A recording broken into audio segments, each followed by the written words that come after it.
Hi ಎಲ್ಲರಿಗೂ ನಮಸ್ಕಾರ. Welcome back to my channel Namita Sandeep blogs. ಎಲ್ಲರೂ ಹೇಗಿದ್ದೀರಾ? ಚೆನ್ನಾಗಿದ್ದೀರಾ ಅಂದ್ಕೊಳ್ತೀನಿ. ನಾನು ಕೂಡ ಚೆನ್ನಾಗಿದ್ದೀನಿ. ಪಿಂಕು ಹಿಂಗನ್ನ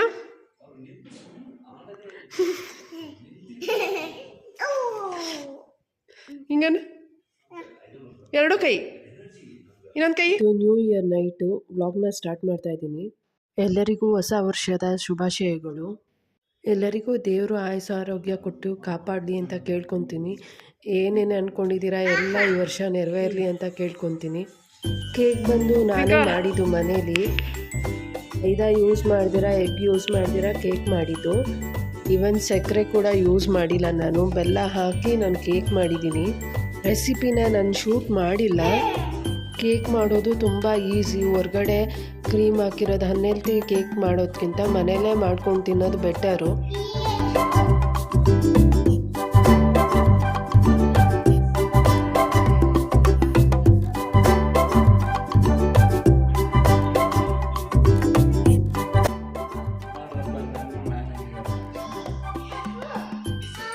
ಆ್ಯಂಡ್ ಇಲ್ಲಿ ನನ್ನ ಹಸ್ಬೆಂಡ್ ತಮಾಷೆ ಮಾಡ್ತಿದ್ದಾರೆ ಕೇಕ್ ತಿನ್ನಿಸ್ಲಿಲ್ಲ ಅಂತ.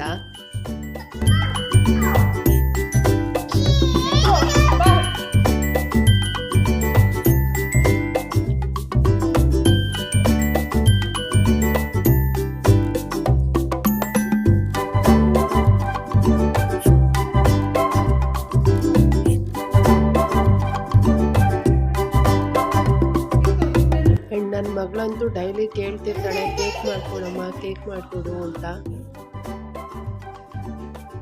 ಆ್ಯಂಡ್ ನೀವು ನೋಡ್ಬೋದು ನನ್ನ ಮಗಳು ಕೇಕ್ನ ಎಷ್ಟು ಎಂಜಾಯ್ ಮಾಡ್ಕೊಂಡು ತಿಂತಾ ಇದ್ದಾಳೆ. ಚೆನ್ನಾಗೈತಾ? ಚೆನ್ನಾಗೈತಾ ಕೇಕು?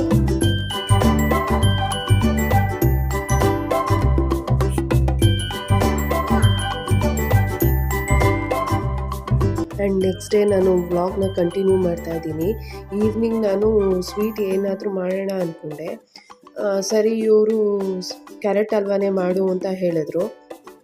ನಾನಿಲ್ಲಿ ಅರ್ಧ kg ಕ್ಯಾರೆಟ್ ತೊಗೊಂಡಿದ್ದೀನಿ. ತಿಪ್ಪೆ ಎಲ್ಲ ತೆಗೆದು ತೊಳೆದು ತುರಿದಿಕ್ಕೊಳ್ತಾ ಇದ್ದೀನಿ. ಕ್ಯಾರೆಟ್ ಹಲ್ವಾ ಯೂಶ್ವಲಿ ಎಲ್ಲರಿಗೂ ಗೊತ್ತಿರುತ್ತೆ ಹೇಗೆ ಮಾಡೋದು ಅಂತ. ಬಟ್ ನಾನಿಲ್ಲಿ ಸಕ್ಕರೆ ಯೂಸ್ ಮಾಡ್ದಿರಾ ಕ್ಯಾರೆಟ್ ಹಲ್ವಾ ಮಾಡೋದು ಹೇಗೆ ಅಂತ ತೋರಿಸ್ತೀನಿ. ಈಗ ಕ್ಯಾರೆಟ್ ಎಲ್ಲ ತುರಿದು ಆಗಿದೆ. ನಾನಿಲ್ಲಿ 15 to 20 ಡೇಟ್ಸ್ನ ಹಾಲಲ್ಲಿ ಸೋಕ್ ಮಾಡಿ ಇಟ್ಕೊಂಡಿದ್ದೀನಿ. ಅಂದರೆ ಡೇಟ್ಸ್ ಎಲ್ಲ ಸಾಫ್ಟ್ ಆಗಬೇಕು. ಇದನ್ನು ಗ್ರೈಂಡ್ ಮಾಡ್ಕೊಂಡು ಇಟ್ಕೊಬೇಕು. ನಾನು ಮುಂಚೆನೇ ಹೇಳಿದ್ದೆ ಅಲ್ಲ ಸಕ್ಕರೆ ಯೂಸ್ ಮಾಡ್ದಿರಾ ಮಾಡೋದು ಹೇಗೆ ಅಂತ ತೋರಿಸ್ತೀನಿ ಅಂತ. ಡೇಟ್ಸ್ ಆ್ಯಕ್ಚುಲಿ ನ್ಯಾಚುರಲ್ ಸ್ವೀಟ್ನೆಸ್ ಕೊಡುತ್ತೆ. ನಾನಿಲ್ಲಿ ಪ್ಯಾನ್ನಲ್ಲಿ 2 ಸ್ಪೂನ್ ತುಪ್ಪ ತೊಗೊಂಡಿದ್ದೀನಿ.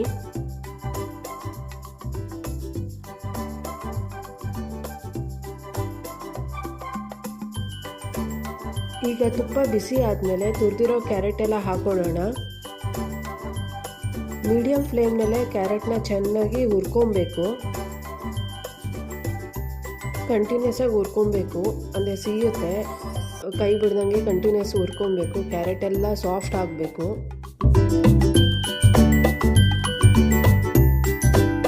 ಈಗ ನೀವು ನೋಡ್ತಿರ್ಬೋದು ಕ್ಯಾರೆಟ್ ಎಲ್ಲ ಸ್ವಲ್ಪ ಸಾಫ್ಟ್ ಆಗಿದೆ. ಈಗ ನಾನು ಡೇಟ್ಸ್ ಪೇಸ್ಟ್ ಮಾಡ್ಕೊಂಡಿದ್ನಲ್ಲ, ಹಾಲಿನಲ್ಲಿ ರುಬ್ಬಿದ್ನಲ್ಲ, ಅದನ್ನೆಲ್ಲ ಹಾಕೊಳ್ತಾ ಇದ್ದೀನಿ.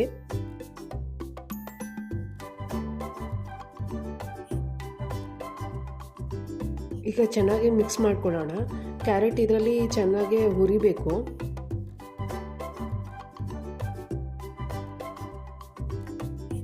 ಡೇಟ್ಸ್ ರುಬ್ಬಿದ್ವಲ್ಲ ಆ ಜಾರ್ಗೆ ಹಾಲು ಹಾಕ್ಕೊಂಡು ಸೇರಿಸ್ಕೊಳ್ಳೋಣ.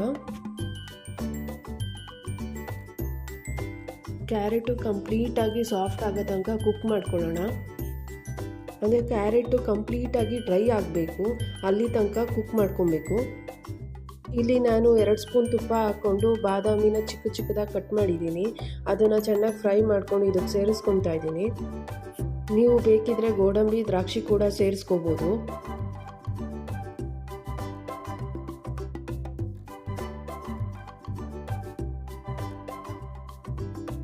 ಇಲ್ಲಿ ನೋಡ್ಬೋದು ಕ್ಯಾರೆಟ್ ಹಲ್ವಾದಲ್ಲಿ ಕಂಪ್ಲೀಟ್ ವಾಟರ್ ಕನ್ಸಿಸ್ಟೆನ್ಸಿ ಥರ ಏನಿತ್ತು ಅದು ಕಂಪ್ಲೀಟ್ ಡ್ರೈ ಆಗಿದೆ. ಸೊ ಹೆಲ್ದಿಯಾಗಿರೋ ಕ್ಯಾರೆಟ್ ಹಲ್ವಾ ರೆಡಿ ಆಗಿದೆ. ಸೊ ಎಲ್ಲರೂ ನೋಡಿದ್ರಿ ಅಂದ್ಕೊತೀನಿ. ಸಕ್ಕರೆ ಯೂಸ್ ಮಾಡ್ದಿರೋ ಕ್ಯಾರೆಟ್ ಹಲ್ವಾ ಕೂಡ ಮಾಡ್ಬೋದು ಅಂತ. ಪ್ಲೀಸ್ ಈ ರೆಸಿಪಿನ ಟ್ರೈ ಮಾಡಿ ಅಂತ ಕೇಳ್ತೀನಿ. ಆ್ಯಂಡ್ ನೈಟ್ ಊಟಕ್ಕೆ ಚಿಕನ್ ಬಿರಿಯಾನಿ ಮತ್ತು ಕಬಾಬ್ ಮಾಡ್ಕೊಂಡಿದ್ದೆ.